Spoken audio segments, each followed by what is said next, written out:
I'm Jessica Pastre here with Vanessa Fuchs for Seminole Sports Magazine, celebrating 50 years of women athletics here at FSU. How are you doing today, Vanessa? I'm great. It's an honor to be here. You have a running list of accolades and accomplishments that you've achieved here since your time coming back to your alma mater. Probably your most notable came in 2012 after just 2 years of being here, that you were promoted to Senior Women Administrator.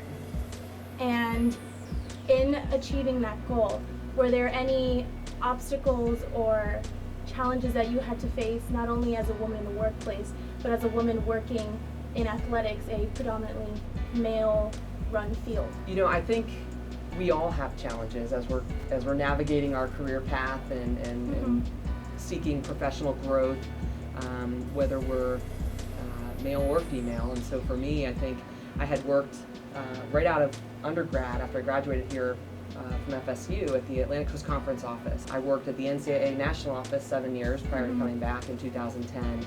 And so I had not worked on a campus previously.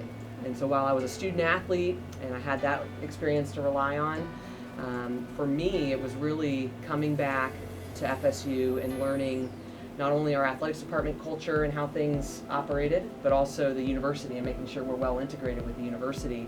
You focus much of your time in providing strategic direction for departments such as student welfare, enhancing athleticism, as well as gender equity and Title IX. So have you seen any impacts that Title IX has had on women athletics here at FSU since your time being in that position?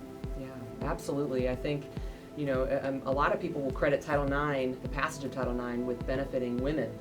But really what we've seen over now the 40 plus years since Title IX was adopted into laws, it's benefited both men and women. And so as you look at the statistics, both more men and women having opportunities to seek a college education at a great place like Florida State, but also more men and women participating at the highest level of intercollegiate athletics. And so credit Title IX for benefiting and creating more opportunities for both genders.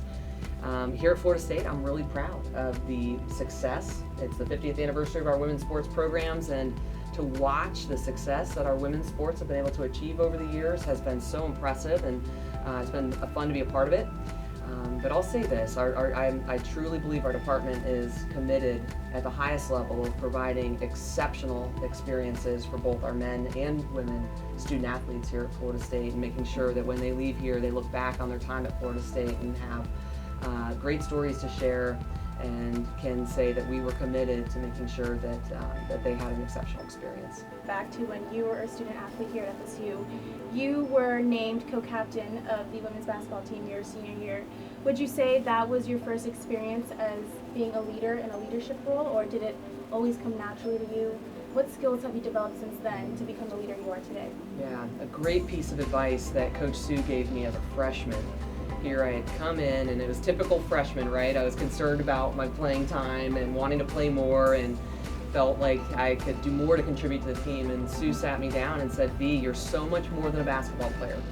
You've got to find ways to do the little things that set you apart and make you an asset for this team." So even though I wasn't starting every game, I made it a point to do really well academically. I wanted to lead our team with my academic studies. I wanted to get involved with campus and various organizations both on campus and within athletics, and so in that way I was able to lead. And I took a leadership role within our team, encouraging my teammates to kind of stay on task with different workouts that we were doing in the summers, encouraging and motivating them, and just being the best practice player that I could be throughout my time. And so I think all of those things led to that they named me co-captain, and so that was a real big honor for me to be named co-captain my senior year along with Brooke Wyckoff. What other women role models have you had in your life that you still look up to today? Gosh, so many. You know, I've been fortunate to be surrounded by some incredible people, men and women, in college athletics and even outside of athletics, and I think that's so important. So I definitely would say Sue Semrau is someone who had a memorable, lasting impact on me, my family, my mom and dad. And so many people, I would hate to try to name all of them, but I will say this about mentors and having a support group, is that it's so important to build diversity into your group of mentors. And so I tell that to our student athletes all the time. Is there anything that you would like to say to all the young females out there that look up to you as a role model? You know, I'll give the same advice that Sue gave me as a freshman. I tell our students when they come every year at our different team meetings, the one thing I learned from Florida State is that truly if you give of yourself and give of your time as a Florida State Seminole, get involved, get engaged with campus, but give of your time, in this place will give back to them for a lifetime after they leave. And that's been my experience. I can always point back to experiences and growth opportunities that formed during my college years here at FSU that now still impact me and benefit me today. And so I owe a lot to Florida State University and my experience as a student athlete here. And so that would be my advice, is give of yourself during your time as a Seminole, and this place will give back to you for a lifetime. Well, thank you, Vanessa. I really loved hearing those words. I'm here again with Vanessa Fuchs. I'm Jessica Pastor for Seminole Sports Magazine, celebrating 50 years of women athletics here at FSU.